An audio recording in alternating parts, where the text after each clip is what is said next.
வணக்கம். நல்ல நேரம் நிகழ்ச்சியின் சார்பாக அத்துணை சப்ஸ்கிரைபர்களையும் எல்லா அன்பு உள்ளங்களையும் எனது நண்பர்களையும் வருக வருக என வரவேற்பதில் பெருமகிழ்ச்சி கொள்கிறேன். வக்ரதுண்ட மகாகாய சூரியகோடி சமப்பிரபக ஹவிக்னம் குருமே தேவ சர்வகாரியேஷு சர்வதா. தென்னாட்டுடைய சிவனே போற்றி, என் நாட்டவர்க்கும் இறைவா போற்றி. நண்பர்களே, இந்த புத்தம் புதிய வீடியோவில் உங்கள் அத்துணை பேரையும் வரவேற்பதில் மிக்க மகிழ்ச்சி கொள்கிறேன்.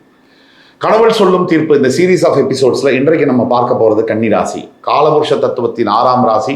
உத்திரம், அஸ்தம், சித்திரை 3 நட்சத்திரங்களை கொண்ட ராசி. அதாவது சூரிய, சந்திர, செவ்வாய் நட்சத்திரங்களை கொண்ட ராசி புதனுடைய வீட்டில். கன்னிராசியை பத்தி என்ன சொல்றது? நம்ம ஒரு யூடியூப் சேனல் ஒருத்தர் வருவார், இந்த படங்களை பத்திலாம் பேசுவார், ரிவ்யூ பண்ணி, பிரபலமானவர். இப்போ நான் என்ன சொல்றது அப்படின்னு காமெடியா அவரை பத்தி பேசுவாங்க. அந்த மாதிரி தான் கன்னிராசியை பத்தி என்ன சொல்றது. கன்னிராசியை பற்றி சொல்கிறதுக்கு காலம் முழுவதும் பத்தாது. கன்னிராசி என்பது ஒரு மனுஷனுக்கு பல விஷயங்களை கற்றுக் கொடுக்கக்கூடிய ராசி, மற்ற ராசிகளுக்கு உதாரணமாக இருக்கக்கூடிய ஒரு ராசி. கன்னிராசி கஷ்ட காலங்களில், போராட்டமான காலங்களில் எப்படி ஒரு மனுஷன் வாழணும் அப்படிங்கிற பாடத்தை அத்துணை பேருக்கும் சொல்லக்கூடிய ஒரு ராசி. நிதானத்திற்கு பெயர் போன ராசி. புத்தி கூர்மை, ஸ்மார்ட் அப்படின்னு சொல்லுவாங்க. அகடமிக்கலா ஸ்மார்ட் இல்லை, புத்தி, உலக ஞானம், அதில் ஸ்மார்ட்டாக இருக்கக்கூடிய ஒரு ராசி. இந்த கன்னிராசிக்காரர்களுக்கும் கடந்த சில ஆண்டுகளாக பெரிய கஷ்டங்கள், துன்பங்கள், சவால்கள் என்பது நடந்து கொண்டே இருக்கு. சைலண்டாக நடக்குது. இவங்க புலம்புறதோ கத்துறதோ இல்லை. என்ன நடக்குது கன்னிராசினியர்களுக்கு அப்படின்னு பார்த்தீங்கன்னா, பெரிய பிரச்சனைகள் ரொம்ப சாதாரணமாக இவங்களை நெருங்கி வருது.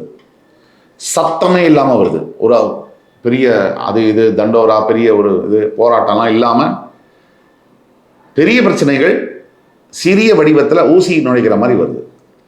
அதில் கொஞ்சம் தவறுனாலும் காலி, டோட்டலாக லைஃபே போயிடும். ஆனாலும் அதை ரொம்ப சத்தம் இல்லாமல் மெதுவாக இவங்களை நெருங்கி வருது. தற்சமயம் கண்டக சனி 7ஆம் இடத்தில் இருக்கக்கூடிய சனி ராசியை பார்க்கிறார். 6ஆம் இடத்தில் ராகு மற்றும் 10ஆம் இடத்தில் இருக்கக்கூடிய குரு பகவான் 11ஆம் வீட்டிற்கு வரப்போகிறார். 12ஆம் வீட்டில் கேது இருக்கிறார். கன்னிராசியை பொறுத்த வரைக்கும் கடந்த 2.5 ஆண்டுகள் ரொம்ப சிரமமான விஷயங்கள், ரொம்ப கடினமான ஆண்டுகள். லாஸ்ட் 2.5 years கேது ராசியில் இருந்தப்போ ஒரு நிலையான சிந்தனை இருக்க விடவே மாட்டார். இப்ப சிம்மராசிக்காரங்களை கேட்டால் அதை சொல்லுவாங்க, மைண்டு சும்மா ஒரு நிமிஷம் சைலண்டா இருக்காது, ஓடிட்டே இருக்கும். கேது பண்ணக்கூடிய வேலை தவிர அஷ்டம சனி வேற. இப்ப கன்னிராசினியர்கள் கேதுவனுடைய பாதிப்பிலிருந்து வெளில வந்து, அது 2025 வந்துட்டாங்க. மார்ச் 6ஆம் தேதி முதல் கண்டக சனி பாதிப்புல உள்ள இருக்காங்க. கண்டக சனினா என்ன? சனி ராசியை பார்ப்பது நேரடியாக சமசப்தமாக பார்த்தால் அது கண்டக சனி ஆகும். கண்டக சனியினுடைய பலன்கள் எப்படி இருக்கும்? கண்டக சனினா முதல்ல தான் மேல் தான் வைத்திருக்கக்கூடிய நம்பிக்கை பாழாகும். எண்ணங்கள் எதிர்மறையாக வரும். கரெக்டா ஒரு இடத்துக்கு போறோம், நம்ம 1 மணி நேரம் முன்னாடியே கிளம்பிடுவோம். ஆனா என்ன பண்ணுவோம்னா, வேணுமட்டே டாக்ஸிக்காரன்ட்ட போய் வம்பிழுப்போம். 20 ரூபா எக்ஸ்ட்ரா கொடுக்க மாட்டேன். அந்த 1 மணி நேரம் முன்னாடி கிளம்புனது, அந்த ப்ரோக்ராம் ஆரம்பிக்கிறதுக்கு ஒரு 10 நிமிஷம் முன்னாடி தான் டாக்ஸியை பிடிப்போம். அந்த ப்ரோக்ராமுக்கு 2000 ரூபா கட்டியிருப்போம், அதுக்கு 1 மணி நேரம் கழிச்சு போவோம். இதுதான் கண்டக சனி. சூழ்நிலைக்கு தகுந்தவாறு நம்ம சில நேரங்களில் மாறித்தான் ஆகணும். கெடுதல் செய்வதற்காக இல்ல, ஒண்ணு நமக்கு நல்லது செய்வதற்காகவோ இல்ல அடுத்தவருக்கு நல்லது செய்வதற்காகவோ மாறணும். சனி ஒரு ராசியை பார்க்கும்போது அந்த ராசிக்காரங்க ரொம்ப சோம்பேறித்தனமாக மாறிடுவாங்க. இன்னைக்கு வேலை செய்யலாம், நாளைக்கு செஞ்சுக்கலாம், இதுல என்ன பெரிய, இன்னைக்கு ஆபீஸ் போகலாம், விடுங்க சார் நாளைக்கு போகலாம் சார், அந்த ஆபீஸ் அங்கதான் சார் இருக்கு அப்படின்னு தோணும் ஒவ்வொரு விஷயத்திலையும். அதுதான் பெரிய பேராபத்து. 2வது, 6ஆம் பாவத்தில் இருக்கக்கூடிய ராகு உங்களுக்கு நன்மையவே செய்வார். ஆனா கும்பராகுங்கிறதுனால கொஞ்சம் கடனை தீர்ப்பதில் சற்று இடைஞ்சலை, சிரமங்களை ஏற்படுத்துவார். வீட்டுக்கு கடைக்காரங்க வீட்டு வாசல் நிற்பான், இல்லை ஃபோனில் போட்டு டார்ச்சர் பண்ணுவான். எல்லார் கடனையும் விட்டுருவான், உங்களை மட்டும் பேரும் மொபைல் நம்பரோட மனப்பாடமாக வச்சிருப்பான். ஏன்னா உங்க நேரம் அந்த மாதிரி. இப்போ 10ஆம் வீட்டில் இருக்கக்கூடிய குரு பகவான் 11ஆம் வீட்டுக்கு வரப்போகிறார். 12இல் கேது இருப்பது நல்லது. எப்பவுமே 11ஆம் வீட்டில் குரு இருப்பதுங்கிறது ரொம்ப நல்ல விஷயம். அதுவும் 11ஆம் வீட்டில் உச்சம் பெற போற குரு உங்களுடைய 3, 5, 7ஆம் வீடுகளை பார்க்க போகிறார். டெக்னிக்கலி இதெல்லாம் பார்த்தீங்கன்னா கன்னிராசினியர்களுக்கு முதல்ல நடக்க போகிறது தைரியம் வரப்போகுது ஜூன் 2க்கு அப்புறம். அதே மாதிரி உங்களோட குழந்தை பாக்கியம் மற்றும் குழந்தைகள்னால நல்ல பேர், நல்ல ஆரோக்கியம், பெரிய விஷயங்கள், வாழ்க்கை லட்சியங்கள்னு சொல்லுவோம். இந்த வீடு நான் வாங்கணும், இப்படி ஒரு வீடு, இப்படி ஒரு நிலம் வாங்கணும், இப்படி ஒரு வாகனம் வாங்கணும், இதெல்லாம் நிறைவேறும். ஆனால் 7ல் இருக்கக்கூடிய சனி உங்கள் ராசியை பார்க்கும்போது இதெல்லாம் வாங்கணும், கையில் 20 லட்சம் ரூபா இருக்குது, காரோடைய விலை 10 லட்சம் ரூபா தான், நான் வாங்குவேனா, என்னால் வாங்க முடியுமா அப்படின்னு உங்களுக்கு தோணும். அதுதான் கண்டகசனி. கண்டகசனி எதிர்மறையான எண்ணங்கள் முழு பாவத்துவத்தையும் உங்கள் மீது காண்பிப்பார். உங்கள் புத்தியில ஏற்கனவே நிதானம், அதை மந்தமாக்குவார். ஒரு வேலையை 5 நிமிஷத்துல செய்ய முடியும்னா 2 நிமிஷத்துல செய்யலாம். அது செய்ய முடியும்னா எஃபெக்டிவா. அதை 5 நிமிஷத்துல செய்யற வேலையை 15 நிமிஷத்துல செய்யறது, இல்லை 25 நிமிஷம் செய்ய வைக்கிறது தான் கண்டகசனியுடைய வேலை. ஸோ இதெல்லாம் நடந்துட்டு இருக்கு. ஏன் இந்த கஷ்டங்கள் எனக்கு? 2வது மேஜர் பார்ட், முதல்ல இன்ட்ரடக்ஷன் பார்த்தோம். 2வது மேஜர் பார்ட் என்னன்னா, எனக்கு ஏன் இவ்வளோ கஷ்டம் கன்னிராசிக்கு? சார், உங்களுக்கு புத்தி கூர்மை, புதன் உச்சம் பெறக்கூடிய வீடு, புத்தி கூர்மை இருக்கு, நிதானம் இருக்கு, அதனால தான் கடவுள் உங்களுக்கு கொடுக்குறாரு. வாங்கிக்கோங்க. நல்லது செஞ்சா மட்டும் வாங்கிக்கிறீங்கல்ல. துட்டு, காசு, பணம், மணி, லட்டு, வீடு, வாசல் எல்லாம் கொடுக்கும்போது சந்தோஷம் ஆகி கடவுள் சூப்பர் அப்படின்றீங்க. ஒரே ஒரு பிரச்சனையை கொடுத்தவொடனே கடவுளே கிடையாதுன்றீங்க. ஸோ நம்ம சாப்பாடு தட்டில் எப்படி உப்பு, ஓர்ப்பு, புளிப்பு, இனிப்பு, காரம் எல்லாம் சேர்ந்து இருக்கோ அது மாதிரி தான் வாழ்க்கையிலையும் கன்னிராசினியர்களுக்கு சேர்ந்து வரும். அதை குறை சொல்லி பிரயோஜனம் இல்லை. ஏன் இவ்வளோ கஷ்டங்கள்? முக்கியமாக உங்கள்கிட்ட சில பிரச்சனைகள் இருக்கே, அதை பற்றி பேசுவோமா? நான் தைரியமாக பேசுகிறேன். நீங்கள் வியூஸ் பார்க்கணும், நீங்கள் அது பண்ணணும், எனக்கு சப்ஸ்கிரைப் பண்ணணும், அதுக்காகலாம் நான் பேசவே இல்லை. பல நாட்களில் நான் சப்ஸ்கிரைப் பண்ணுங்கன்னு சொன்னது கூட கிடையாது.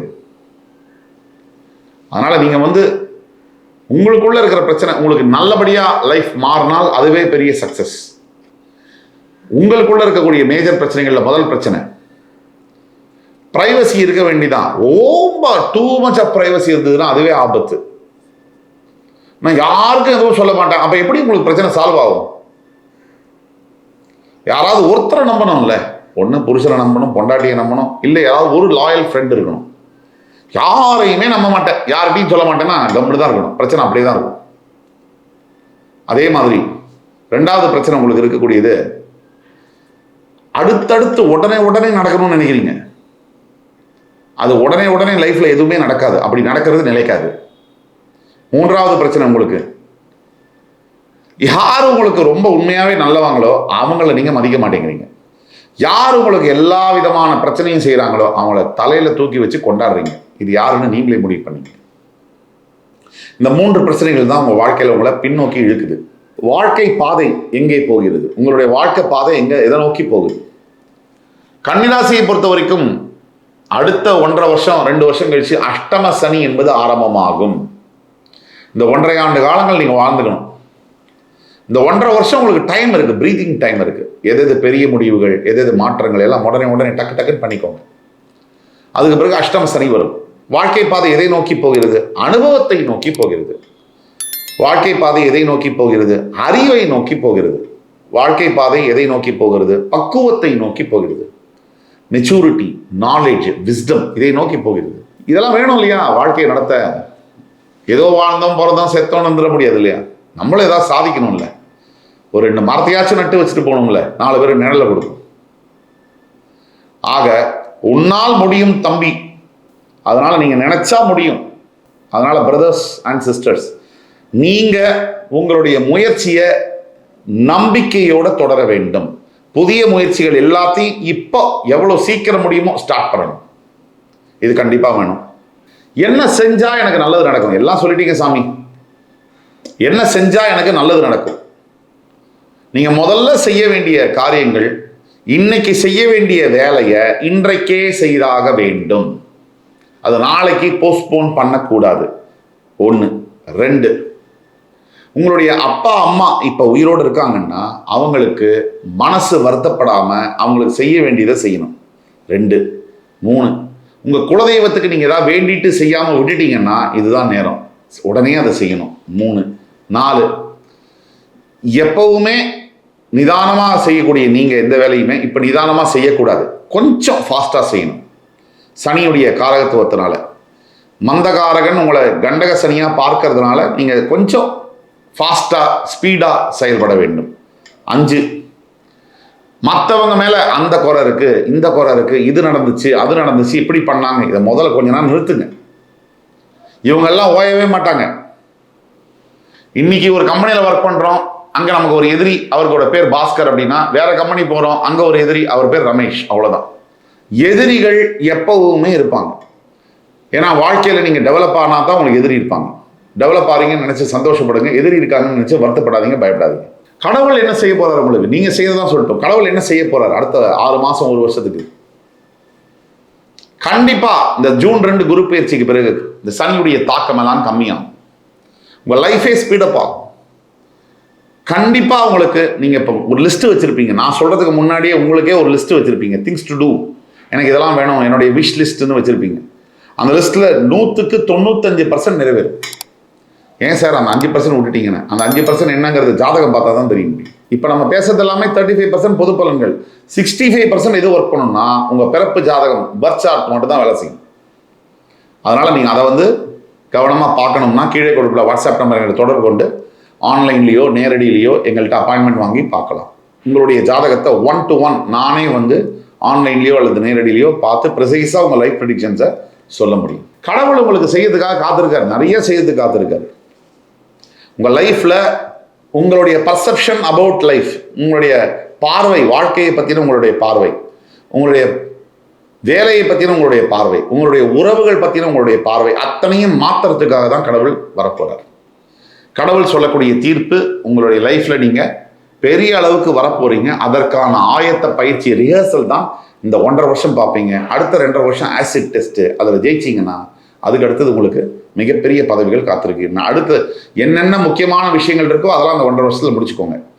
உங்களுக்கான பரிகாரம், சனிக்கிழமை தோறும் உங்களுடைய முன்னோர்களுக்கு ஏதாவது படையல் வைத்து அவங்கள வேண்டிக் கொள்வது, அல்லது உங்களுடைய வீட்டுக்கு அருகாமையில் இருக்கக்கூடிய கருமாரி அம்மன் தேவாலயங்களில் போய் நீங்கள் வந்து சுவாமியை வந்து வேண்டிக்கிறது, அபிஷேகம் பண்ணுறது, கல்யாணம் பண்ணிக்க முடியாமல் இருக்கக்கூடிய ஏழை உண்மையான ஜென்யூனான பெண்களுக்கு நீங்கள் கல்யாணத்துக்கு உதவி செய்வது, படிக்க முடியாமல் தவிக்கக்கூடிய 15 வயதுக்குள்ள இருக்கக்கூடிய பெண் குழந்தைகளுக்கு உதவி செய்வது, இதெல்லாம் செஞ்சீங்கனாலே லைஃப்பில் வந்து நீங்கள் பார்க்காத, நீங்கள் யோசிக்காத வெற்றிகள் உங்கள் வாசல் தேடி வரும் என்று கூறி என் உயிரினும் மேலான கன்னிராசி அன்பர்களுக்கு வேண்டுகோள் விடுத்து மறுபடியும் உங்கள் எல்லோரையும் சந்திக்கும் வரை உங்களிடமிருந்து விடைபெறுவது உங்கள் சுபாஷ் பாலகிருஷ்ணன். நன்றி, வணக்கம், வாழ்க வளமுடன்.